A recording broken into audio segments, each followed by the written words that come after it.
السلام علیکم ورحمۃ اللہ تعالی وبرکاتہ۔ پھر میں ایک نئی ویڈیو کے ساتھ حاضر ہوا ہوں تاکہ آپ کی اصلاح ہو سکے اور آپ رہنمائی پا سکیں۔ آج کچھ لوگ ہیں جو مزارات مقدسہ پہ اگر غسل دیا جاتا ہے تو اس کو برا سمجھتے ہیں، کہتے ہیں یہ غلط ہے، وہ غلط ہے، یہ نہیں کرنا چاہیے، وہ نہیں کرنا چاہیے۔ میں کتاب کی روشنی میں آپ کو جواب دیتا ہوں، سرکار مصطفیٰ صلی اللہ علیہ وسلم کی حدیث بھی سناؤں گا، صدیق و عمر کتنا محبت کرتے تھے یہ بھی میں بتاؤں گا، اور جائز کہاں سے یہ بھی میں بتاؤں گا۔ تو سب سے پہلے آپ حضرات کتاب کا نام جانیں۔ حبیب الفتاوی جلد نمبر 3 صفحہ نمبر 481 میں درج ذیل ہے، جس کی عبارت کچھ یوں ہے۔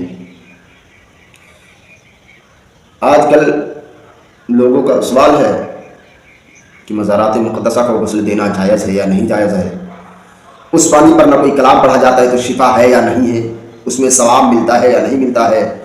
تو یہی سب ویڈیو میں آپ کے سامنے رکھوں گا تاکہ آپ جان سکیں۔ مزارات مقدسہ کو غسل دینا بلا شبہ صحیح ہے۔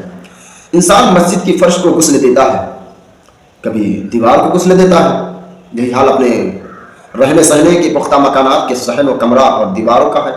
غسل دینے کے سوال کا مدعا میں نہیں سمجھ سکا۔ غسل دینا بمعنی دھونا اور صاف ستھرا کرنا، مزار شریف کی طرف نسبت کے باعث دھونا نہیں بلکہ غسل دینا کہا جاتا ہے تاکہ تعظیم اور اظہار ہو۔ چونکہ مزارات شریف کو صاحب مزار سے نسبت ہوتی ہے، اس لیے مزار بھی شریف اور مقدس کہلانے لگتا ہے اور قابل عظمت ہو جاتا ہے۔ عشق و محبت اور عقیدت کی نسبت میں دنیا میں نسبت بڑی اہم چیز ہے۔ نسبت کتنا اہم ہے، سرکار اعلیٰ حضرت رحمت اللہ علیہ ارشاد فرماتے ہیں، تجھ سے در سے سن سے ہے مجھ کو نسبت، میری گردن میں ہے دور کا ڈورا تیرا۔ سوچیں سرکار اعلیٰ حضرت نے کس طریقے سے کہی، اور حضور شیخ سعدی رحمت اللہ علیہ کا قطع ملاحظہ فرمائے تو آپ کو پتہ چلے گا نسبت کتنی چیز ہے۔ فرماتے ہیں، گلے خوشبوئے در حمام روزے رسید از دست محبوب بدستم، بدو گفتم کی مشک یامبری کہ از بوئے دلا وزیر تمستم، بگفتم من گلے نہ چیزیں بودم ولیکن مدے باگل نچشتم، جمال ہم نشی در من اثر کر وگرنہ من ہما خاکم کی ہستم۔ سوچے کس طریقے سے نقشہ قصہ ہے۔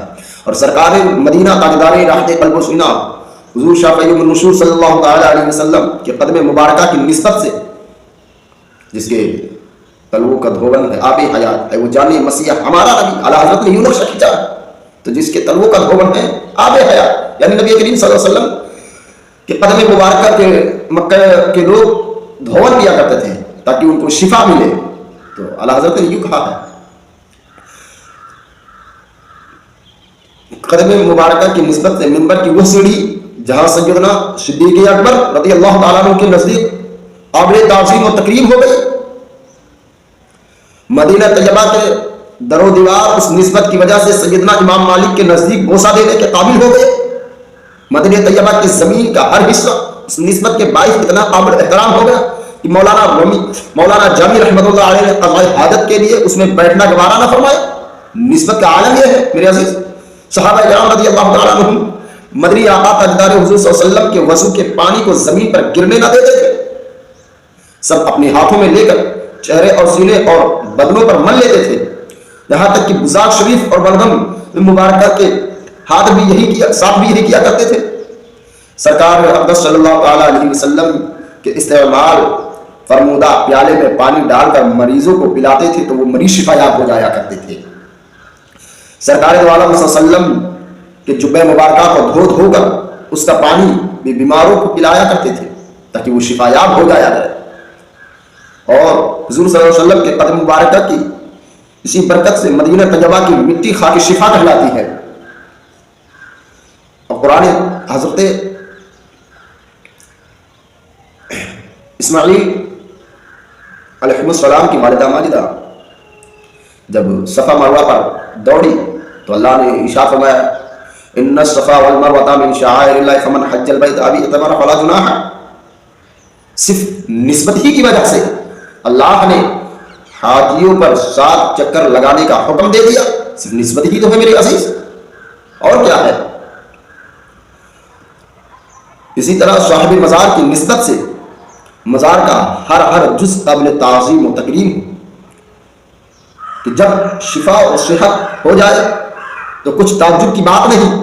امام بخاری رحمۃ اللہ علیہ کی قبر انور کی مٹی کسی غبی وکند ذہن اور بھولنے والے کو کھلائی جاتی تھی تو وہ تیز ذہین اور حافظہ مضبوط ہو جاتا تھا ان کا۔ یہ نسبت ہی تھی تو بزرگ کی اور کیا تھی؟ لہذا اولیاء کرام بزرگان دین کے مزارات مبارکہ قبور مقدسہ کو تعظیم و تکریم اور غسل دے کر اس کے پانی کو اسی نسبت کے ماتحت باعث شفا اور صحت جاننا کسی غلطی پر مبنی نہیں ہے، بلکہ سنت سلف صالحین ہے، بزرگان دین کی سنت مبارکہ ہے۔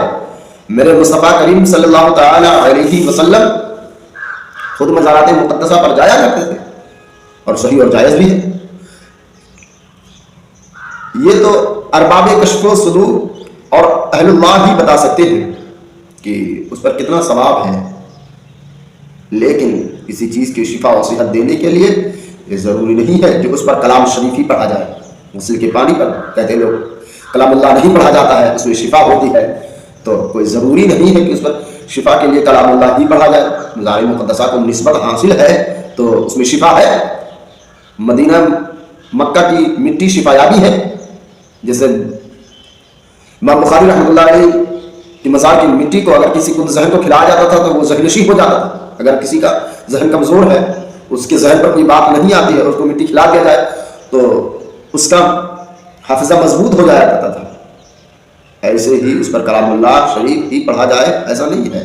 آخر جبہ شریف اور قدم مبارکہ اور صحابہ و صحابیات رضی اللہ تعالیٰ عنہم جو کر مریضوں کو شفا و صحت کے لیے پلاتے تھے، تو جب ان دونوں پر کلام اللہ شریف نہیں پڑھا گیا تھا تو شفا نہیں ہونی چاہیے، لیکن اس میں شفا ہے۔ پتہ چلا ہمیں مزار مقدسہ سے کتنی محبت کرنا چاہیے۔ خلاصہ یہ ہے کہ اولیاء کرام مشائخ اعظام کی نسبت سے ان کے مزارات مقدسہ کے غسل کا پانی سب بھی شفا اور صحت ہو سکتا ہے، لہذا جو اس کا متعقد وہ غلط نہیں بلکہ اچھا ہے۔ اصل چیز نسبت کو ضرور محفوظ خاطر رکھیں، محض نسبت قرب ہی کی بنا پر غلاف کعبہ اور قرآن کریم کا جزدان بوسہ دینے کے قابل ہو گیا اور حجر اسود کا چومنا مسنون اور مستحب قرار پایا گیا، چونکہ یہ فعل بھی علماء مستند اور مشائخ معتبر کے نزدیک محبوب و مطلوب و معلوم اور رائج ہے، لہذا مستحب قرار پایا گیا۔ ہمیں اور آپ کو چاہیے کہ زیادہ سے زیادہ مزارات مقدسہ سے محبت کرنی چاہیے۔ فإن المستحب ما أحبته العلماء كذا في نور الأنوار صلی اللہ علیہ وسلم۔